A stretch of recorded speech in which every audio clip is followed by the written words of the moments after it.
आत्मेति मूर्तिभेद विभागिने व्योमवद्व्याप्तदेहाय दक्षिणामूर्तये नमः। पार्थाय प्रतिबोधितां भगवता नारायणेन स्वयं व्यासेन ग्रथितां पुराणमुनिना मध्ये महाभारतम् अद्वैतामृतवर्षिणीं भगवतीम् अष्टादशाध्यायिनीम् अम्ब त्वामनुसन्दधामि भगवद्गीते भवद्वेषिणी। नमोऽस्तुते व्यासविशालबुद्धे तुल्लारविन्दायतपात्रनेत्र येन त्वया भारततैलपूर्णः प्रज्वालितो ज्ञानमया प्रदीपः। मूकं करोति वाचालं पङ्गुं लङ्घयते गिरिं यत्कृपातमहं वन्दे परमानन्दमाधवम् परमानन्दमाधवम्। अर्जुन उवाच अथा केन प्रयुक्तोऽयं पापं करति पूरुषः अनिच्छन्नपि वार्ष्णेय बलादिनियोजितः। श्रीभगवानुवाच कामेश क्रोधेश रजोगुणसमुद्भवः महाशनो महापाप्मा विद्येन्मि वैरिणम्। धूमेनाव्रियते वह्निर् यथा दर्शो मलेन च यथोल्बेनावृतो गर्भः तथा तेनेदमावृतम्। आवृतं ज्ञानमेतेन ज्ञानिनो नित्यवैरिणा कामरूपेण कौन्तेय दुष्पूरेणानलेन च। इन्द्रियाणि मनोबुद्धिरस्यधिष्ठानमुच्यते एतैर्विमूह्यत्येष ज्ञानमावृत्य देहिनम्। तस्मात् त्वम् इन्द्रियाणाद्यौ नियम्य भरतर्षभः पाप्मानं प्रजह्येनं ज्ञानविज्ञाननाशनम्। इन्द्रियाणि पराण्याहुः इन्द्रियेभ्यः परं मनः मनसस्तु परा बुद्धिर् यो बुद्धे परतस्तु सः। एवं बुद्धे परं बुद्ध्वा संस्तभ्यात्मानमात्मना जहि शत्रुं महाबाहो कामरूपं दुराशदम्। ओम तत्सदिति श्रीमद्भगवद्गीतासु उपनिषत्सु ब्रह्मविद्यायां योगशास्त्रे श्रीकृष्णार्जुन संवादे कर्मयोगो नाम तृतीयोऽध्यायः।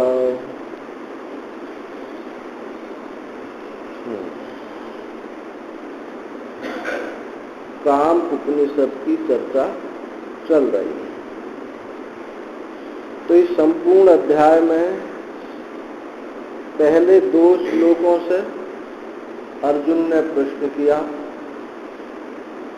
फिर प्रश्न में ये था कि आपने ज्ञान का उपदेश भी दिया, कर्म का उपदेश भी दिया, मेरी बुद्धि व्यामोहित सी हो गई है, मेरे लिए क्या श्रेयस्कर है। तो भगवान ने फिर कर्मयोग का उपदेश दिया। यानी तीसरे श्लोक से 35वें श्लोक तक कर्मयोग का निरूपण हुआ। बीच में 17 और 18वें श्लोक में जो नैष्कर्म्य सिद्धि है, जो फल है, उसका निरूपण हुआ। 36वें श्लोक से अर्जुन ने प्रश्न किया कि किसकी प्रेरणा से ये मनुष्य बिना किसी इच्छा के भी, नहीं चाहता हुआ भी पाप का आचरण करने लगता है। ये 36वें श्लोक का प्रश्न किया। फिर 36 से 37 से 40 तक यानी 3 श्लोक तक कर्म के स्वरूप का निरूपण हुआ और कर्म की आश्रय का निरूपण हुआ। और 41, 42 और 43 जो अंतिम 3 श्लोक है, ये काम की निवृत्ति के लिए ये 3 श्लोक बताए गए। तो अब जो चर्चा चल रही है काम की निवृत्ति के लिए, पहले काम का स्वरूप का निरूपण था, अब काम के निवृत्ति के लिए ये चर्चा है। तो भगवान ने कहा, ये बताया था कि इस काम का जो आश्रय है, स्थान है रहने के, इंद्रिय और मन है, बुद्धि। इंद्रिय, मन और बुद्धि 3 इसके आश्रय स्थान बताए रहने के। तो भगवान ने जब आश्रय का पता चल जाए किसी को कि कौन कहाँ रहता है, तब उस पर आक्रमण करना सुगम, सरल, सहज हो जाता है।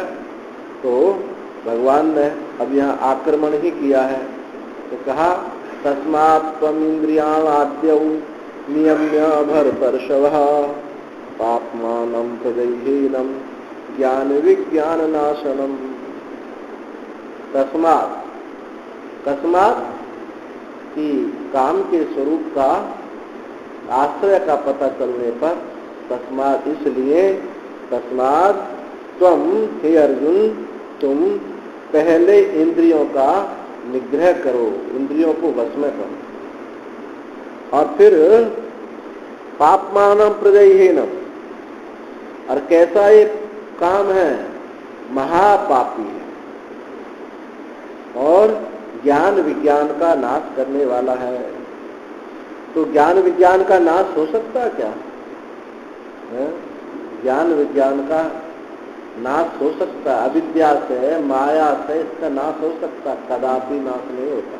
फिर भगवान क्यों नाश कह रहे हैं? ज्ञान विज्ञान नाशनम, काम जो है ज्ञान विज्ञान का नाश करने वाला है।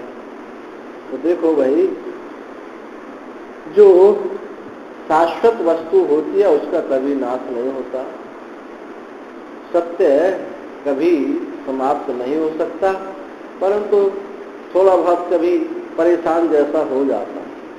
कोई सत्य भाषण करने वाला हो, सत्य आचरण हो, तो विघ्न बाधा ज्यादा आते हैं, तो परेशान जैसा लगता है कि सत्य थोड़ा परेशान सा हो रहा है। ऐसे ही यहाँ समझिए, ज्ञान विज्ञान का नाश नहीं होता, उसका जो मलिन जैसा हो जाना है, अपने जो चमचमाता, कभी कभी देखते हैं ना आकाश में जो धुंधलापन होने से सूर्य का प्रकाश स्पष्ट सा नहीं होता, ऐसे ही जो चैतन्य स्पष्ट रूप से नहीं भासना, यही ज्ञान विज्ञान का नाश, वस्तुतः नाश नहीं हो सकता।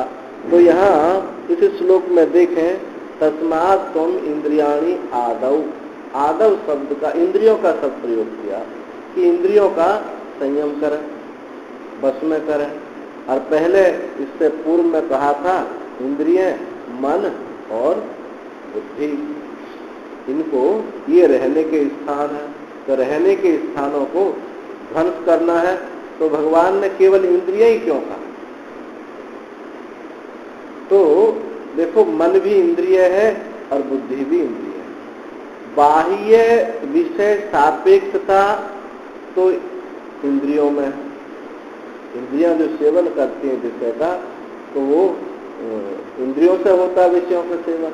तो बाह्य रूप से तो इंद्रियां हैं, और अंतः जो सुख है, दुख है, ईर्षा, काम, क्रोध, लोभ, ईर्षा आदि जो है, हर्ष, अमर्ष, भय, ये वहाँ विषय बनते हैं, और कर्म कौन बनता है? मन बन जाता है। तो इस एक दृष्टि से इसलिए भगवान ने दोनों को इंद्रियां कह दिया।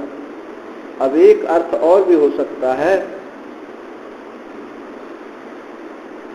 कुछ लोग जा रहे हो रास्ते में और उनमें एक के पास छाता हो, तो कहते हैं छाते वाले जा रहे हैं, जबकि वहाँ छाता एक के पास है, और जा रहे हो 8-10, फिर भी बाकी सब लोग क्या हो जाते हैं? छाते वाले हो जाते हैं।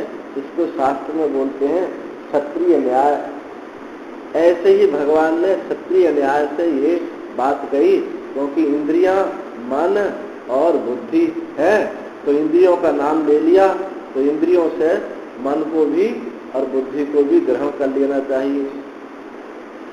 और एक बात और हो सकती है, आदौ,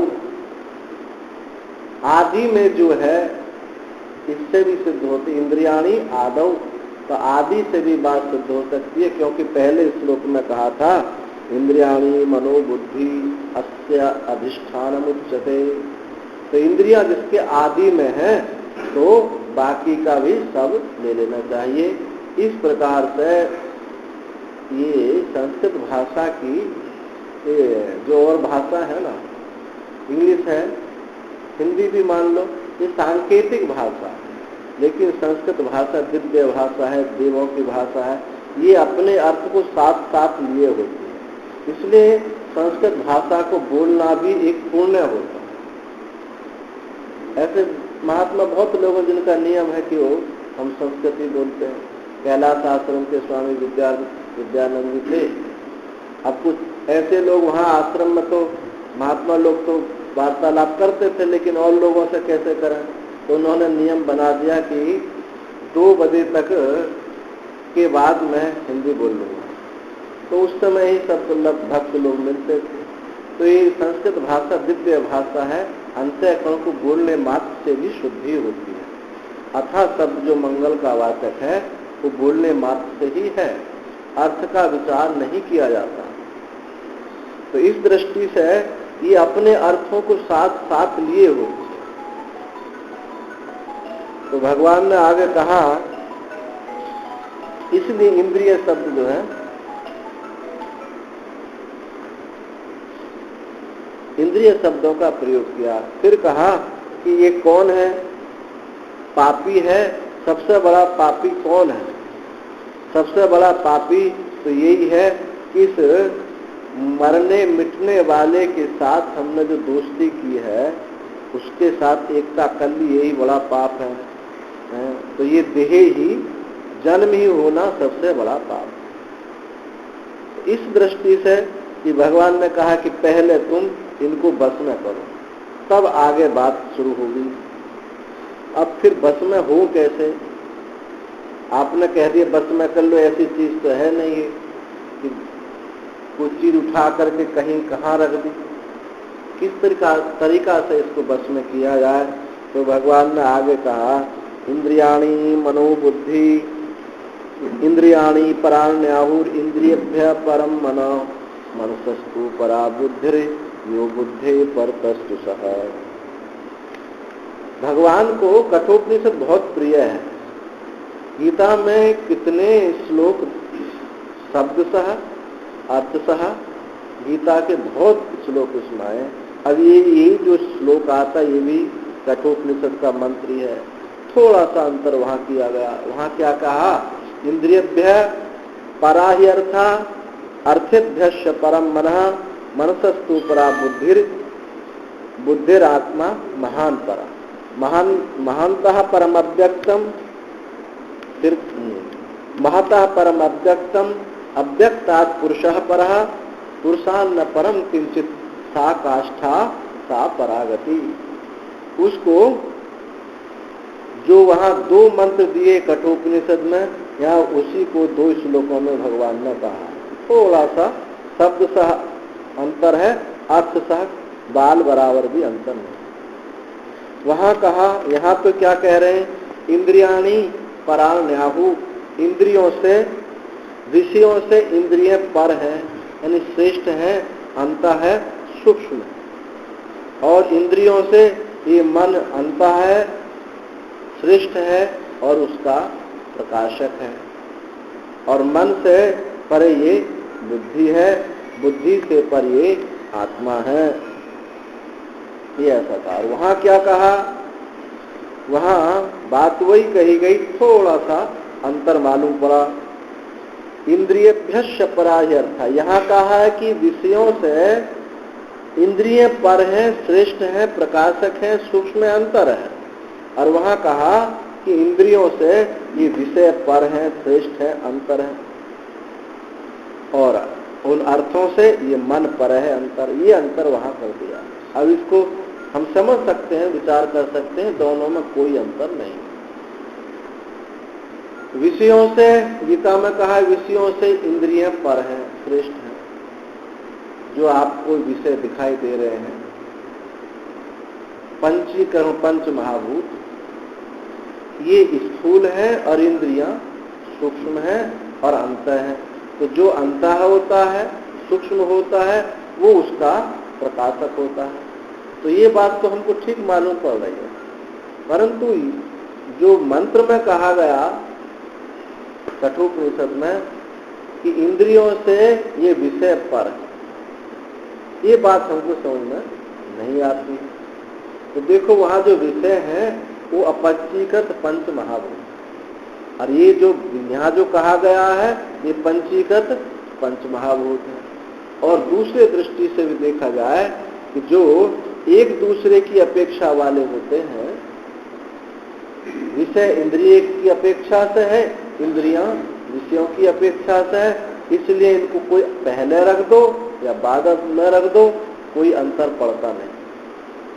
जो एक दूसरे की अपेक्षा से जिनकी सिद्धि हो रही है उनको पीछे पहले रखने में कोई अंतर नहीं है। एक सर्किल बनाओ ऐसे गोला और उसमें बिंदु बिंदु लगे हुए हैं, अब कौन सा बिंदु पहले है कौन सा बाद में है ये सिद्ध नहीं होता। एक सर्किल घूम रहा है, इससे ये इससे ये, ऐसे एक दूसरे से अपेक्षा, तो पहले पीछे में कोई अंतर नहीं, अर्थ में कोई अंतर नहीं पड़ता। एक दूसरे की अपेक्षा वाला परिच्छेद परिच्छेदक भाव जहाँ होते हैं वो ये निर्णय नहीं कर सकते कि ये पहले है ये बाद में। जैसे गाय के दो सींग हैं, अब हम कहें कि ये सींग ये पहले है या पीछे है, उनमें एक सींग को कहे ये पहले है या पीछे है, इसकी अपेक्षा से वो है उसकी अपेक्षा से वो है, दोनों ही अनादि हैं, सींग है। ऐसे यहाँ विषय सापेक्ष इंद्रियां और इंद्रिय सापेक्ष विषय होने से कोई भी अंतर नहीं पड़ता। अंतर तब मानते जब विषय वस्तु स्पष्ट नहीं होती। तो ये अंतर है, तो जो शब्द सह अंतर है, अर्थ सह कोई अंतर नहीं है। तो इंद्रियों से परे ये मन है और मन से परे बुद्धि है। तो वहाँ जो उपनिषद में कहा कि वहाँ बुद्धि अलग कहा, बुद्धिर आत्मा महान परा, मंत्र ऐसे है, इंद्रियभ्यस्य परा ही अर्था अर्थेभ्यस्य परम मना। इंद्रियों से ये अर्थ पर है और पर से अर्थों से ये मन पर है, और उससे फिर कहा कि मन से पर ये बुद्धि है, अब बुद्धि से महान पर है माने महत्तत्व। भगवान ने यहाँ महत्तत्व को व्यष्टि समष्टि दोनों बुद्धियों को एक जगह कर दिया है और वहां दोनों को खोल दिया, बस इतना अंतर है। तो महान परा, तो जो महत्तत्व है, ये महत्तत्व क्या है किसी को नहीं आ रहा हो समझ में, क्योंकि कुछ शास्त्रीय पारिभाषिक शब्द है।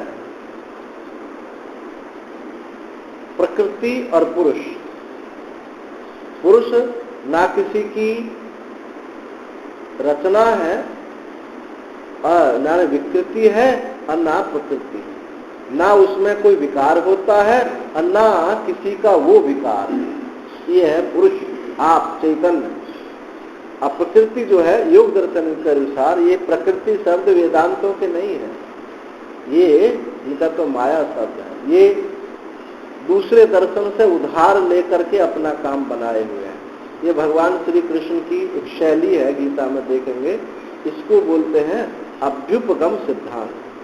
अब शास्त्र की शब्दावली का प्रयोग करना ही पड़ता है, कठिन तो लगता है लेकिन बोलना तो पड़ेगा। अभ्युपगम सिद्धांत मतलब दूसरे के शब्दों को लेकर के बात अपनी कहनी। तो भगवान श्री कृष्ण का ये नटखट बना है कि वो जो है शब्द लिए हैं सांख्य दर्शन के और बात अपनी कहनी है। प्रकृति वहां से लिया, पुरुष वहां से लिया, महत्तत्व वहां से लिया और बात अपनी कहनी। तो इसको अभ्युपगम सिद्धांत बोलते हैं। तो श्री कृष्ण भगवान ने जगह जगह जगह के प्रत्येक अध्याय में देखिए यही बात रखी।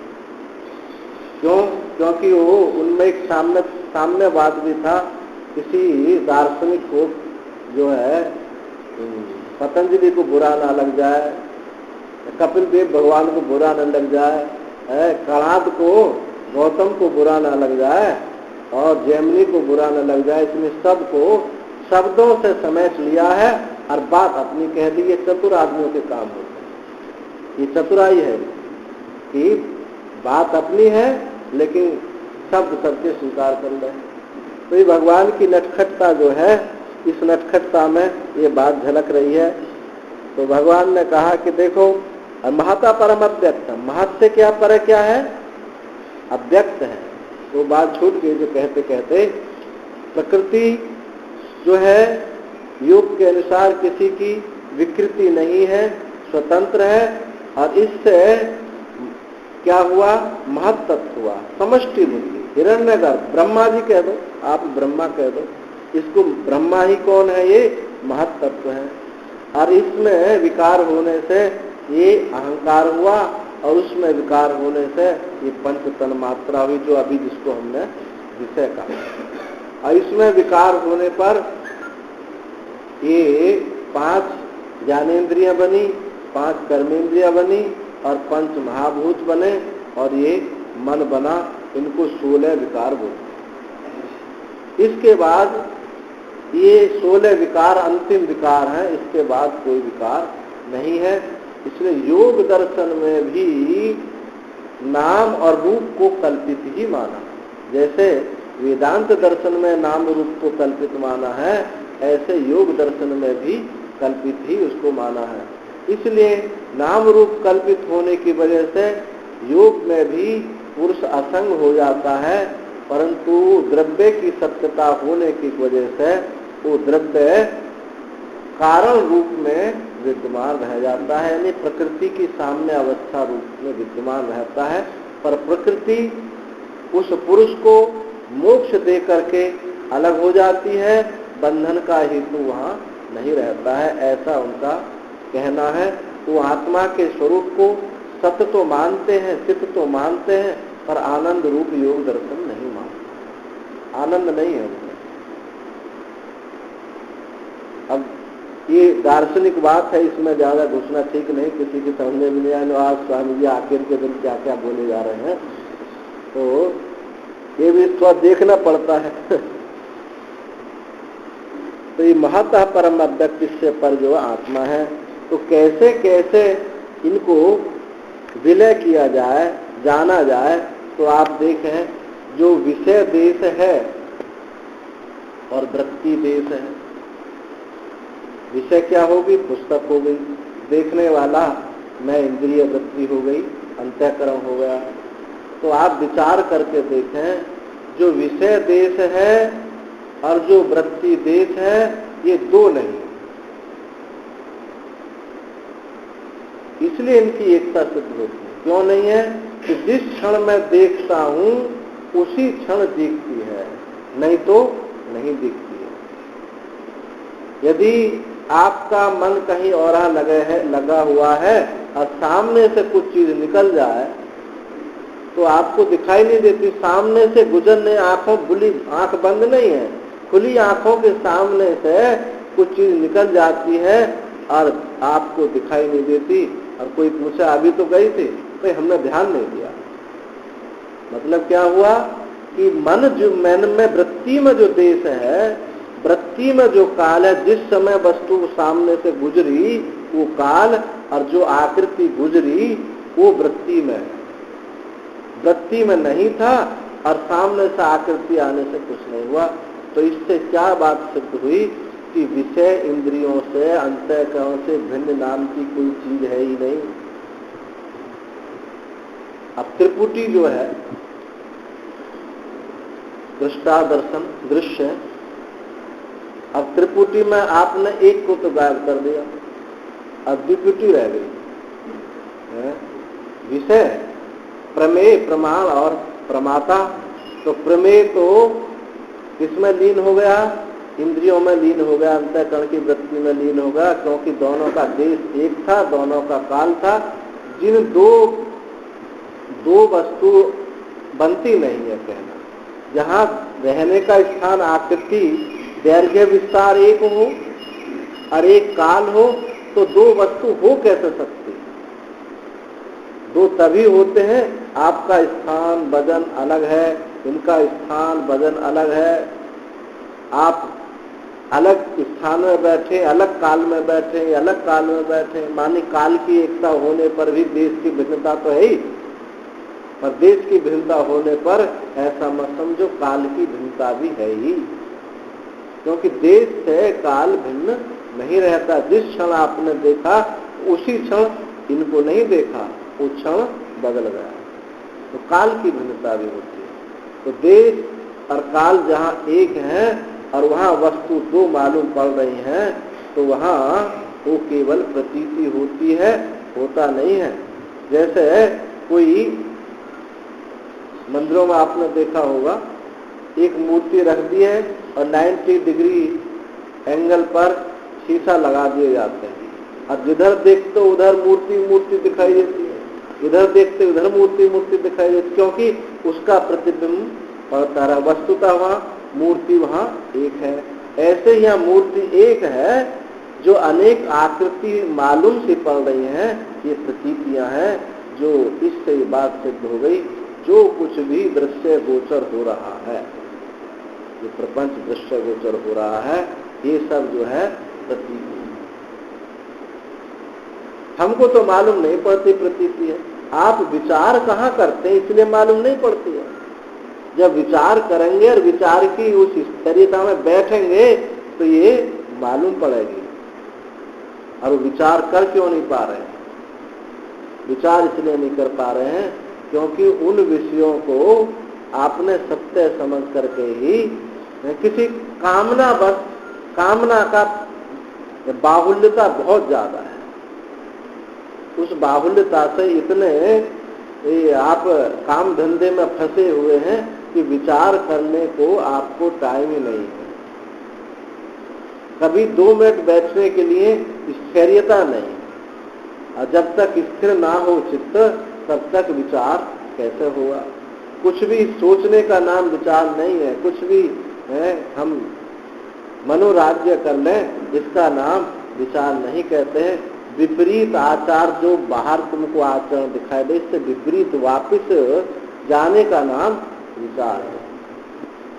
भगवान शंकराचार्य कहते हैं, को हम कथमिदं जातम को वै कर्तास विद्यते उपादान अंतिमस्तिह विचारहं स्वयं। इसको विचार कहा कि मैं कौन हूँ, ये जगत कैसे उत्पन्न हुआ है, इसका उपादान क्या है,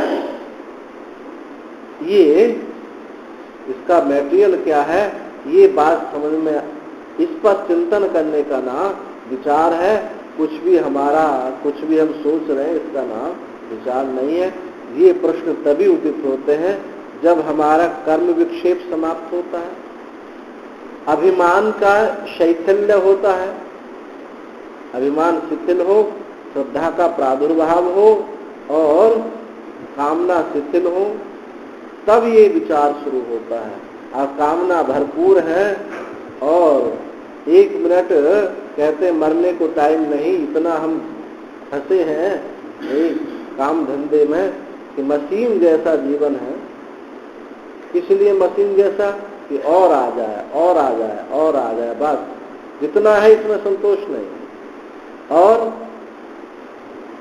आगे भी इतना पर्याप्त है कि आगे जो हमारे बेटे बच्चे हैं उन पर भी विश्वास नहीं कि ये कमा के खा लेंगे, ये भी विश्वास नहीं। इतना अविश्वास बताओ, इतना अविश्वास में कोई आदमी जी है तो उसका तो मरना ज्यादा अच्छा है। क्योंकि हम मुंडन कराते हैं तो भाई नाई पे विश्वास करना पड़ेगा, ऐसा ना हो गले में छुरा भोंक दे रहे। सारे काम तो विश्वास हो रहे हैं और आपको अपने बेटा पे विश्वास नहीं, और किस पर बड़ा भारी विश्वास कर पाएंगे बताओ? ये विचार करने की बात है कि हम इतना कमा लेंगे, इतना कमा लेंगे कि ये पते न कमाए न कमाए, उस पर विश्वास नहीं। ये माया के खेल हैं। देखो, पूत सपूत तो क्यों धन संचय, और पूत कपूत तो क्यों धन संचय। यदि सपूत है तो कमा के खा लेगा, और कपूत है तो इसको उजाड़ ही देगा, तो भी क्यों संचय। इतना जो हम भाग दौड़ कर रहे हैं, ये उचित नहीं है। थोड़ा विचार के लिए भी हमको समय निकालना चाहिए, वृत्ति को शांत करना चाहिए। तो हाँ, विषय बात ये थी कि विषय वृत्ति में लीन हो जाए। अब आपकी त्रिपुटी के बजाय द्विपुटी रह गई। अब एक पुटी और एक कदम और चल जाए तो फिर काम बन गया। अब एक कदम भी चला जाता है। देश काल की एकता होने से तो विषय और वृत्ति की एकता सिद्ध हो गई। अब प्रमाता और प्रमाण की भी सिद्धि करनी है, एकता। आप वृत्ति में आप देखेंगे, वृत्ति चैतन्य से भरपूर है, क्योंकि कोई ये नहीं कहता कि मैं नहीं हूं, मैं मूर्ख हूं, मैं मूर्ख हूं, ये नहीं कहता कोई। मन में मूर्ख और योनि में दुखी कोई नहीं है। सुअर से भी पूछो उसकी भाषा में कि तुम दुखी हो, हम तो बहुत सुखी हैं, यहाँ तो बहुत है, भिंड में तो बहुत नाली हमारे लिए पर्याप्त है। कि ऐसे अच्छा हुआ कि दिल्ली जैसे शहर में हमारा जन्म नहीं हुआ, भिंड जैसे शहर में होगा, हमको खूब पर्याप्त है। तो ये कोई भी दुखी नहीं है, कोई दुखी नहीं है। कोई किसी कहो तो मूर्ख है, मूर्ख को भी मूर्ख कहो तो उसको भी बुरा लगा, क्योंकि जड़ है, ना समझ है तो बुरा लगता है। असलियत में क्या सिद्ध हुई बात कि मैं ये समझदारी ही द्योतित करती है कि मैं ज्ञान स्वरूप हूं, मैं असत रूप नहीं हूं, मैं सत्ता स्वरूप हूं। ये बात को द्योतित करता है। प्रत्येक मनुष्य, प्रत्येक वाणी में ये बात सबको द्योतित होती है, लेकिन कामनावश उसको बाहर फेंक देते, उस अस्तित्व को स्वीकार नहीं करते। जितनी दौड़ है अध्यात्म की दिखाई दे रही है, इतनी दौड़ है ही नहीं। अपने अपने होने पने को झांकने में क्या देरी है, क्या दूरी है। अस्तित्व मैं हूं, अस्तित्व स्वरूप हूं, ये स्वीकृति तो करनी है। अब किसी प्रकार से स्वीकृति हो जाए, केवल अपने अस्तित्व को स्वीकार कर लेना ही मुक्ति है। अब हमने स्वीकृति है कुछ और स्वीकृति किसी को और को दी है। स्वीकृति दे दी है देह को, और देह से भी काम नहीं चले तो देह संबंधियों को स्वीकृति दे दी है, क्योंकि धन है, पुत्र है, सब देह से ही संबंध रखने वाले हैं। तो स्वीकृति हमने झूठी चीज में दी है, इसलिए दुख हुआ है। दुख क्या, दुख का आभास हुआ है। तो ये जो स्वीकृति है इसको हम बदल दें। तो वृत्ति मैं हूं के बिना वृत्ति बन नहीं सकती। वो बात अलग है मैं क्या हूं, जो जोड़ लिया है उस हूं के साथ में, वो बात अलग है। पर आपके हूं होना जो है, हूं जो है, इसको वृत्ति, ये वृत्ति से अलग नहीं हो सकती। और प्रमाता क्या है, प्रमाता को भी क्या होता है कि मैंने ये जाना, अहम घटम जानामि पटम जानामि, मैंने जाना, मैं हूं, वहां भी। तो जब इन दोनों की हूं के रूप में एकता सिद्ध है, होने के रूप में एकता सिद्ध है, अस्तित्व के रूप में सिद्धि है, महसूस होने के यानी ज्ञान के रूप में सिद्धि है दोनों की, तो भाई ये दो कहाँ हुए। विषय अंतःकरण में लीन हो गया और अंतःकरण परमात्म चैतन्य में लीन हो गया, क्योंकि दोनों का धर्म एक है। दोनों मैं हूं कह रहे हैं, दोनों चेतनता कह रहे हैं। और देखो भाई सीधी सीधी बात है, विचार करके देखें कि दो सत नहीं हो सकते,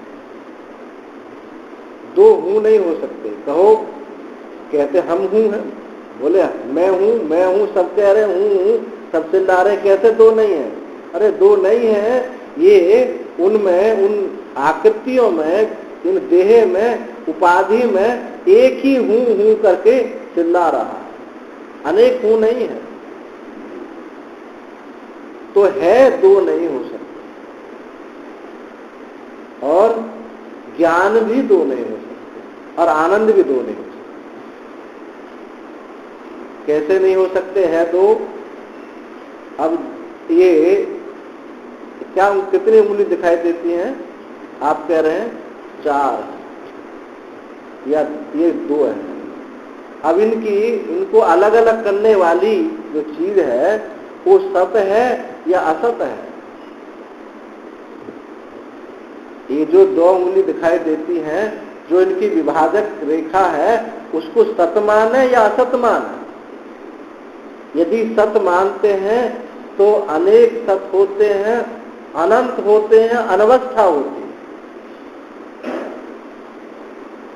और इस विभाजक रेखा को यदि हम असत मानते हैं तो असत माने कुछ चीज है नहीं। तो असत होने पर भी तो भी ये एक सिद्ध है और सत 2 हो नहीं सकते हैं, क्योंकि असत सत सत जो होंगे। पहली बात तो ये वो सत इसलिए नहीं हो सकता, एक सत दूसरे सत को काट देगा। असत की परिभाषा ये नहीं है, सत की परिभाषा ये है त्रिकाला बाधित्वम सत्यत्वम, जो कभी इसका बाद हो ही ना सके वो ही सत है। सत 2 नहीं हो सकते। तो वहां जो प्रमाता में जो अस्तित्व है, वृत्ति में जो अस्तित्व है, वो 2 नहीं हुआ, एक ही हुआ। और 2 ज्ञान भी नहीं हुए, क्योंकि ज्ञान माने दृष्टा। दृष्टा 2 नहीं हो सकते। बोले क्यों नहीं जी? एक दृष्टा मैं हूं, एक आप है, सब दृष्टा है, तो हमारे आप दृश्य हैं। कहो कि तुम जड़ हो, बुरा तो लग रहा है कि महाराज जी हमको जड़ बता रहे हैं, अपने को चेतन बता रहे हैं। अरे हम देह को जड़ बता रहे हैं, जो चैतन्य आप में स्थित हो रहा है वो चैतन्य इधर चैतन्य एक ही है। दृष्टा का स्वभाव है कभी दृश्य ना होना। यदि दृष्टा दृश्य हो जाए तो वो दृष्टा भी दृश्य ही है, दृष्टा नहीं। तो बताओ दृष्टा कहाँ 2 हो गई? दृष्टा एक ही दृष्टा, सब भूतों में एक ही दृष्टा स्फुरित हो रहा है। मालूम पड़ने के रूप में, महसूस होने के रूप में ये मालूम पड़ रहा है। तो प्रमाता और जो प्रमाण है इनकी भी एक सिद्धि हो गई। विषय वृत्ति की सिद्धि हुई, सिद्धि एक हुई, और वृत्ति और प्रमाता की भी सिद्धि एक हो गई। अब बताइए कहाँ 2 रहे? इसी को भगवान ने अपनी भाषा में कहा। तो देखो, एवं बुद्धे परम बुद्ध्वा संस्तभ्यात्मनमात् ये बात इंद्रियाणि पराण्याहुर इंद्रियभ्य परम मनः है। जो पर कर कहा है कि उसके अंतर है, सूक्ष्म है और प्रकाशक है। एक प्रकाशक बना, एक प्रकाश से बना, तो प्रकाश से प्रकाशक से भिन्न नहीं है। विषय प्रकाश से हुआ, इंद्रिय प्रकाशक हुआ, तो प्रकाश से जो है उस प्रकाशक इंद्रियों से भिन्न नहीं हुआ, एकता सिद्ध हो गई। या ऐसे कहें विषय जो है इंद्रियों में लीन हो गया, इंद्रियां मन में लीन हो गई, और मन जो है बुद्धि में लीन हुआ, और बुद्धि आत्म चैतन्य में लीन हो गई। जा करके वहीं जो सबका अधिष्ठान है, जो आधार है, सर्वाधिष्ठान है, जगदाधार है, सबको धारण करने वाला है, वो आत्म चैतन्य ही अवशिष्ट बसता है। तो इस दृष्टि से यहाँ प्रमाण, प्रमेय और प्रमाता 3 सिद्ध नहीं, एक ही सिद्ध होते हैं। ये जो प्रतीति हो रही है ये अपने अभाव में ही प्रतीत हो रहा है। ये ही समझने की बात है। आप कहाँ बैठे हैं? अपने अभाव में। कैसे? यदि यहाँ ये फोन रखा है तो कहाँ रखा है? अभाव में। यदि यहाँ कुछ भाव होता या पुस्तक होती, पुष्प होती, तो फूल कैसे कहा जाता? तो अपने अभाव में ही जो वस्तु प्रतीत होती है वो वस्तुता होती नहीं है। सर्वाधिष्ठाने भासमानत्वम मिथ्यात्वम, ऐसे आचार्य ने कहा कि अपने अधिष्ठान में, आधार में के अभाव में जो वस्तु प्रतीत होती है वो मिथ्या होती है, कल्पित होती है। अभी सारा दृश्य प्रपंच कहाँ है? कि शून्य में, अभाव में ही इसका आधार है। क्योंकि श्रुति ने भी कहा तस्माद् वायु तस्माद् आकाशः संभूत, आकाश से ही ये उत्पन्न हो रहा है। तो आकाश माने शून्य, अवकाश, ये इसका आधार क्या है? शून्य। तुलसीदास जी ने बहुत सुंदर पद लिखा है, किसी को याद होगा तो सुना ना। शून्य भित्ति पर चित्त लिखे रे, कोई पद हमको याद नहीं है, कि जो दीवार है,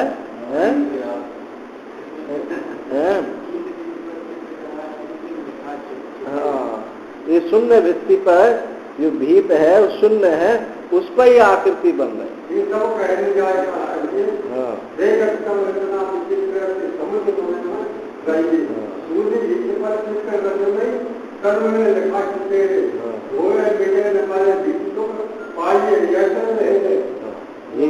यही वाला। तो ये शून्य व्यक्ति पर सारे चित्त है। मानस के तो मर्मज्ञ है, मानस है, नहीं तुलसी काव्य के, कहीं से पूछो वहीं से बताएंगे।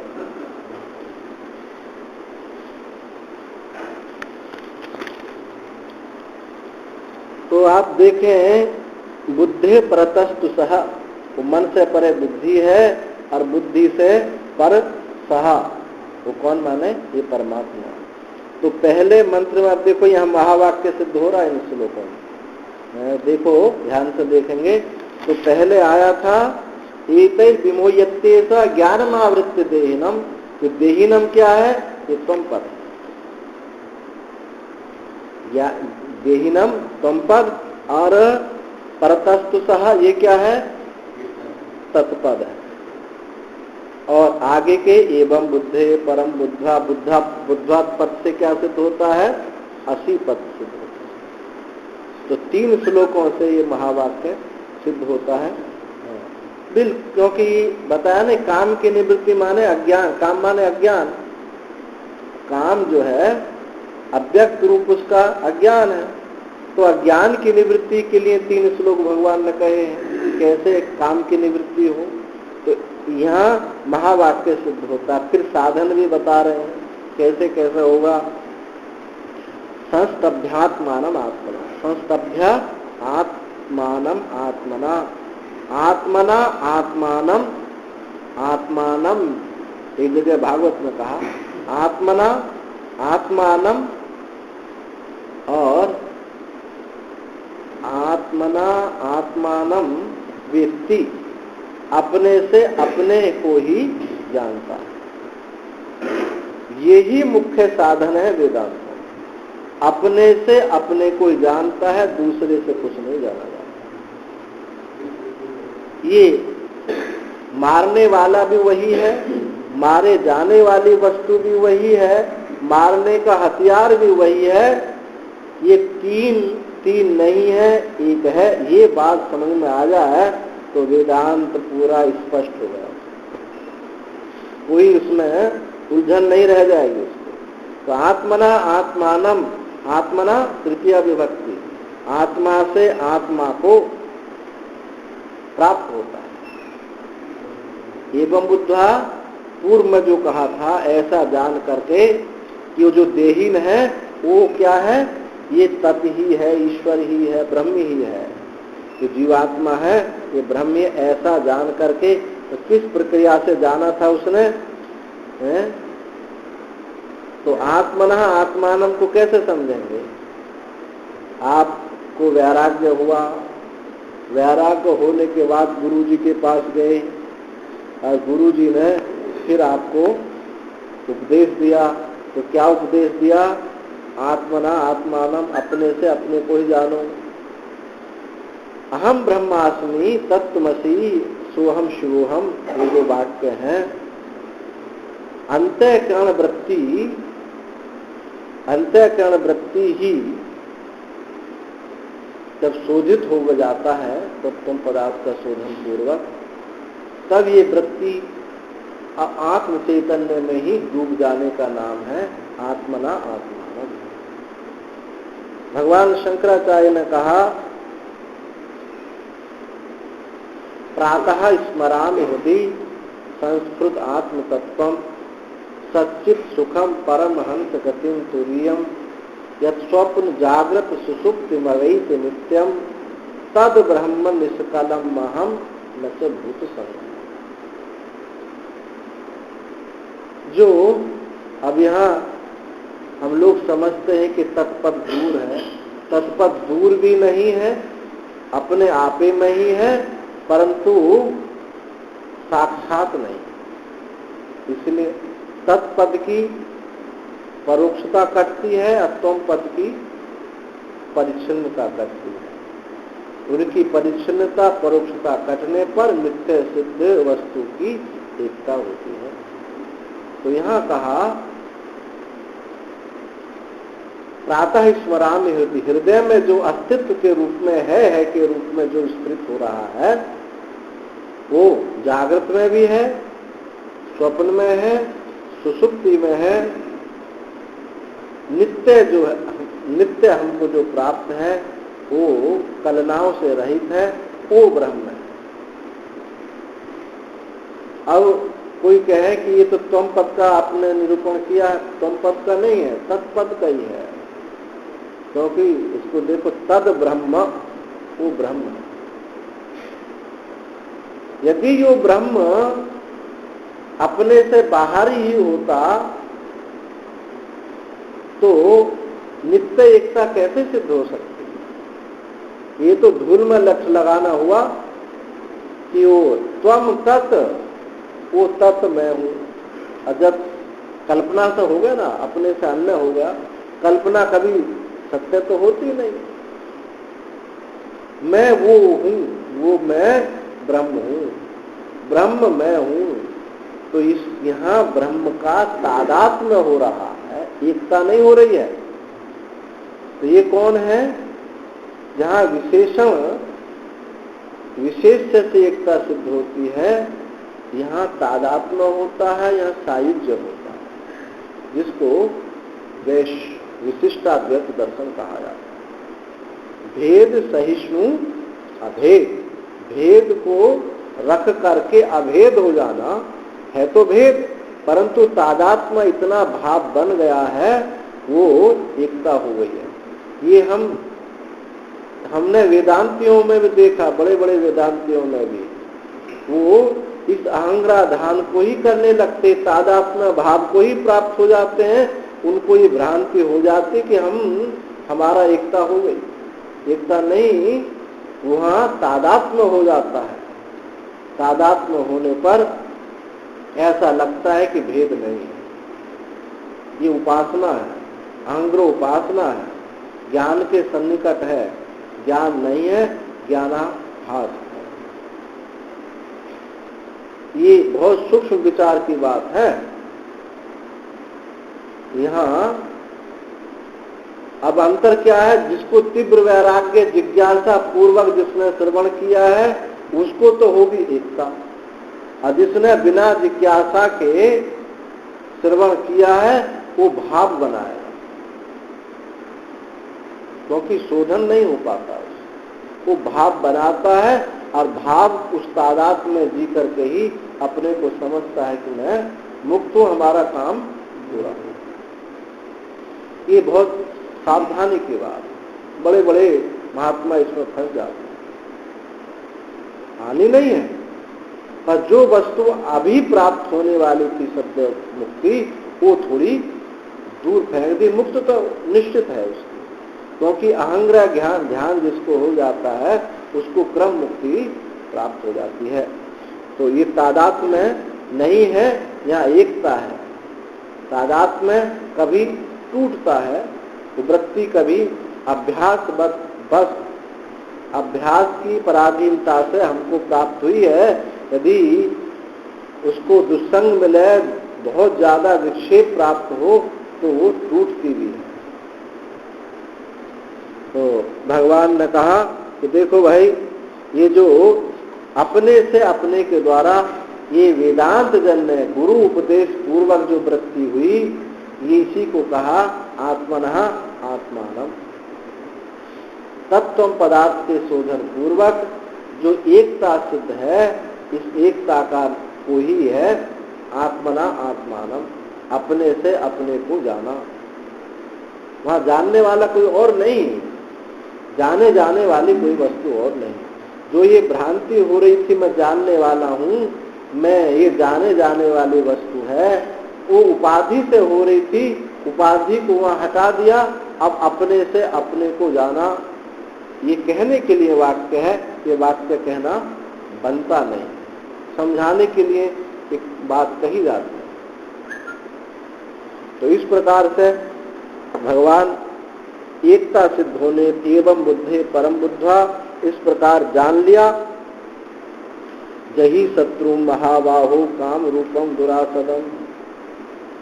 अर्जुन कह रहे हैं कि भाई आप तो महाराज काम के पीछे ऐसे पड़ गए हैं पीछे कि पहले प्रजही कहा, अब जही कहा।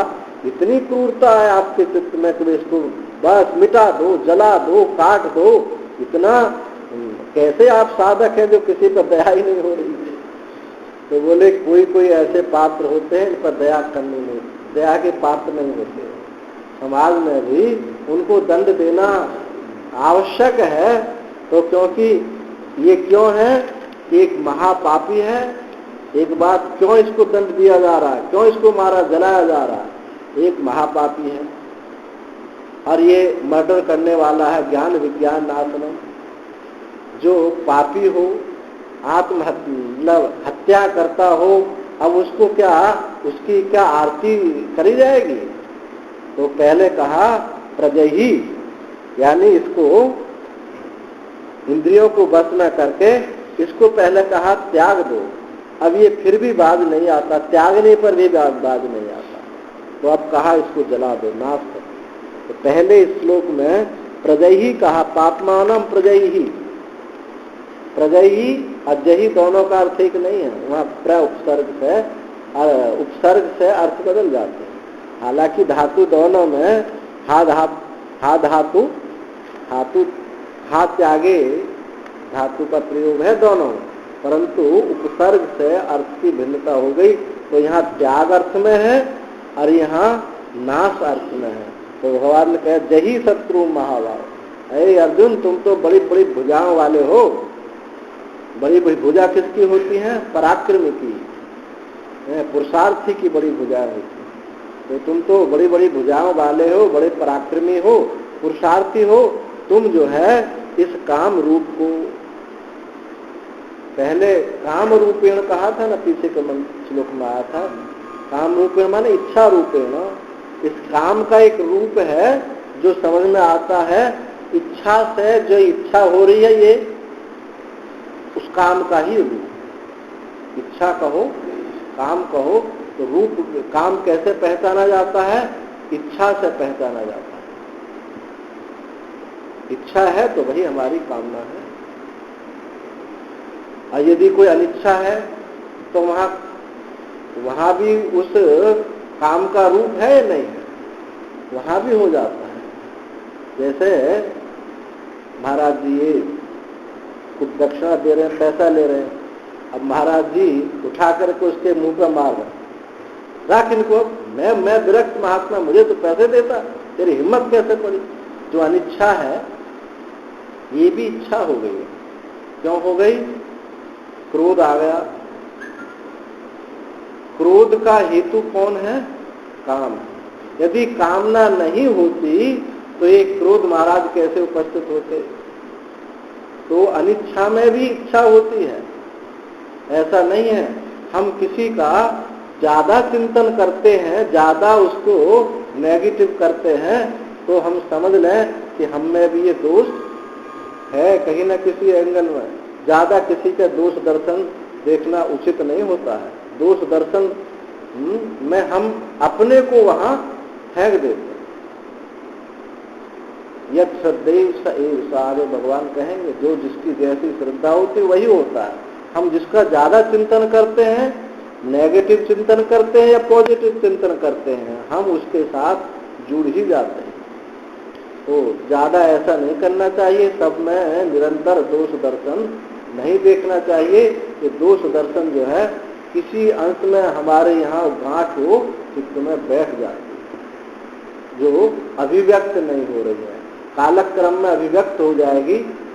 इसलिए क्या कहा ना, गुण उभय ना देखिए, देखिए सो अविवेक, ना गुण देखो ना उनके दोष देखो। और दोष तो देखो ना, भले गुण देख लो, ये साधकत्व है।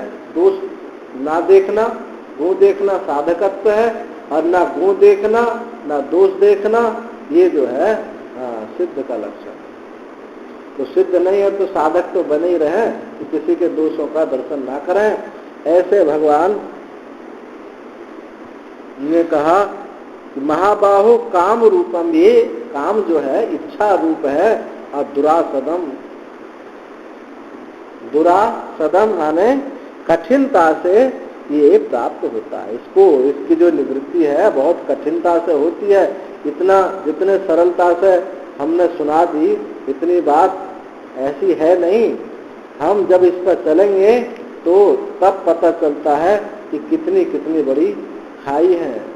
ये खाई साधन के रूप में खाई आती है, और साध्य के रूप में खाई बनकर आता है। काम जो है साध्य के रूप में, साधन के रूप में काम आता है। नारद जी को आप देखा कैसे कैसे एक शंकर जी की गुफा में बैठ करके ध्यान किया, उसके प्रभाव से काम का वेग नहीं आया, तो उन्होंने समझा कि हम तो काम को विजयी हो गए।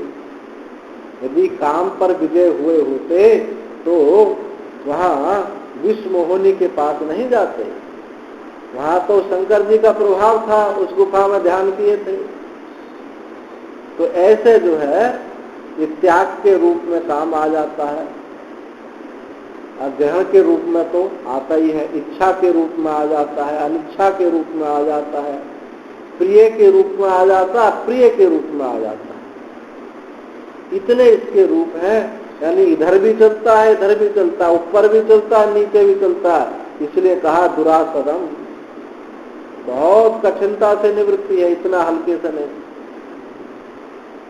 हम बोलते बोलते हम किसी की प्रशंसा कर रहे हैं, यानी तो वहां हम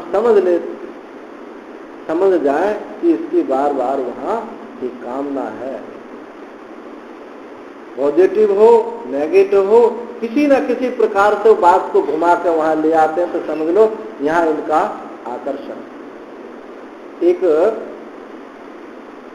गांव में पहले ऐसा होता था कि लोगों के पास कपड़े पर्याप्त नहीं होते, तो बारातों में जाते जूता किसी के ले लेते थे, पैंट किसी के ले लेते, पैंट तो था नहीं, पजामा, पैंट का, तो पाजामा, एक का पजामा ले लिया, क्योंकि 10 दिन पहले उसका विवाह हुआ था, 10 दिन बाद दूसरे का था, तो भाई हमको पजामा दे दो, विवाह करना है। अब पट्टा का पजामा पहन के गए, अब वहाँ अब वो जिसका पजामा था वो तो साथ ही गया था। अब देखा वहाँ जब जनवासी में बैठे हैं तो पजामा को झाड़ देता था तो ये तो भाई दूल्हा की बड़ी सेवा कर रहा है, पजामा झाड़ देता। अब जो बच्चे वहाँ आए तो चर्चा करें, सब करें, देखो ये कोट भी इसी का है, जूता भी, पजामा मेरा है। तो उसने कहा कि हमारी बेइज्जती करने के लिए दिया था, तो क्यों दिया था भाई? तो ठीक है, हम अब नहीं करेंगे, बिल्कुल नहीं करेंगे। अब और लड़के आए तो बोले मैं बिल्कुल पजामा की बात बिल्कुल नहीं करता। और नहीं, पहले बोला कि कोट भी इसका, पजामा भी इसका, पजामा भी इसी का है। तो फिर बोले तुमने फिर पजामा की बात कर दी। तो फिर और लड़के आए, बोले मैं पजामा की कोई बात नहीं करता। तो ये जो है ना, पजामा की कोई बात नहीं करना, ये दिखाती है उसकी यहाँ आसक्ति, ये पॉजिटिव भी नेगेटिव भी निरंतर। तो इस प्रकार से हम काम के रूप को समझें। पहले श्लोकों में जो बताया कि ये पॉजिटिव भी दिखाई देता है, नेगेटिव भी दिखाई देता है।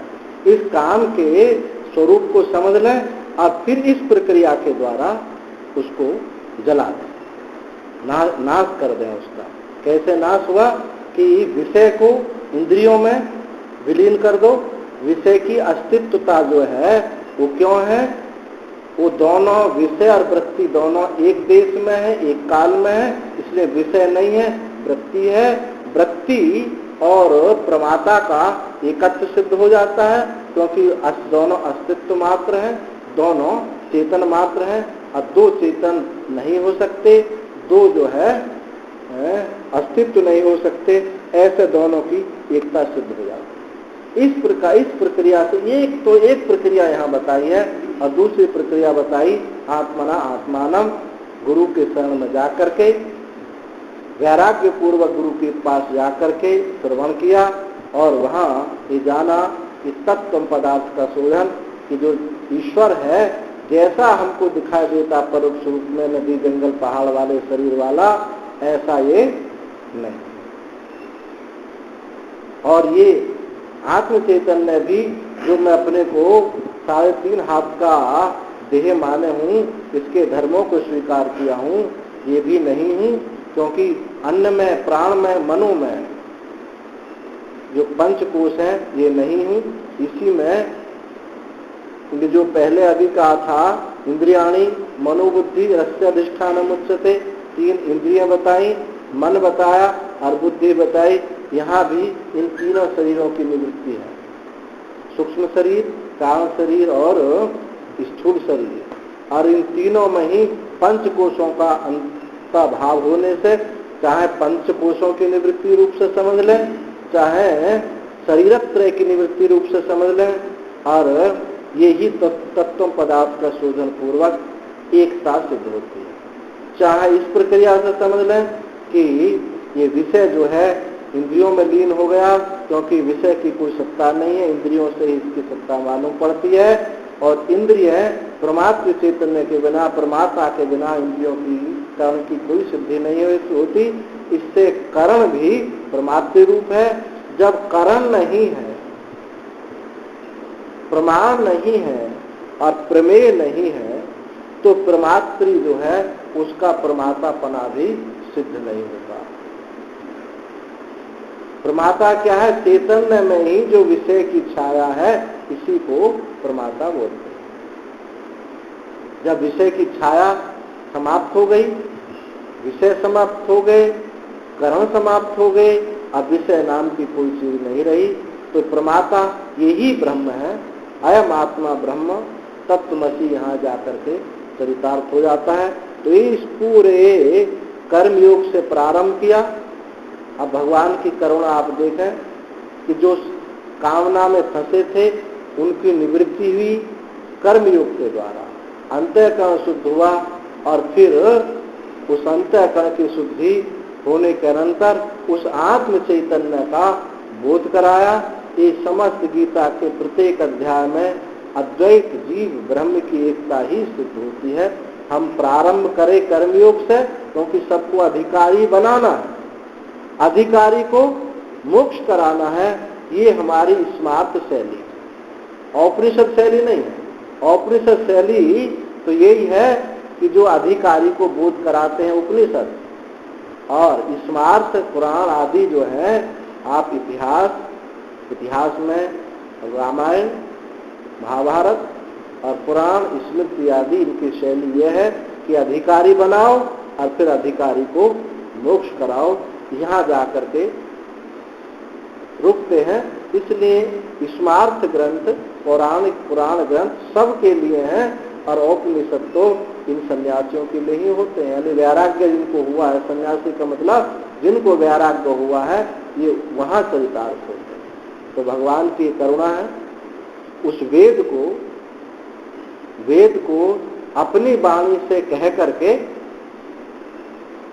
यानी भगवान की मिठास आई, और वेद तो है ही, वो हमारे सामने रखा, और हमारा अज्ञान को दूर करके उस परम तत्व अपने से एकत्व सिद्ध किया। ये आपने कर्मयोग का अध्याय सुना।